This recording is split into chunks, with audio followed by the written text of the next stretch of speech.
Ожерелье Финно-Угории. Артисты государственного ансамбля «Асиакыа» готовятся представить новую программу. Премьера состоится 29 ноября. Она посвящена 80-летию коллектива и подготовлена при поддержке гранта главы республики. Что увидят зрители, узнала Ольга Макарова.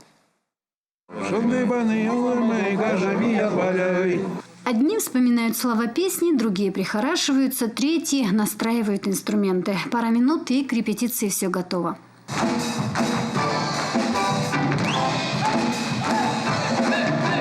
Вокально-хореографическая сюита «Весенняя сысола» по мотивам сысольских гуляний Гажа Вали завершает программу «Ожерелье Финно-Угории». В ней впервые артисты решили объединить танцы и песни не только коми, но и других родственных народов – удмуртов, марийцев, мордвы.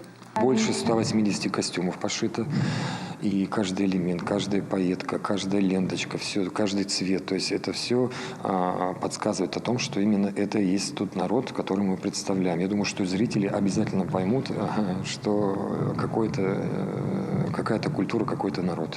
Сшитые вручную костюмы, в том числе и зимние, необычные головные уборы, множество украшений и обереги. 9 месяцев работа кипела в каждом цеху. Досталось и хору, ведь солистам пришлось учить песни не только на коми, но и на удмуртском, мордовском и марийском языках. Музыкально все это отличается строением гармонии, темпами, характером. Там же все-таки южная полоса, здесь более северная. У нас музыка сама по себе такая, скажем, попрохладнее. У нас она более минорная. А у тех же народов музыка более такая веселая, она поподвижнее, как правило.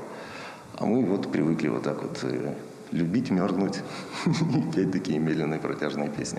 Номера будут разные и яркие, обещают артисты. Премьера уже в эту пятницу. К слову, программу увидят и в других регионах, мастера из которых помогли собрать на сцене Республиканской филармонии ожерелье Финно-Угории.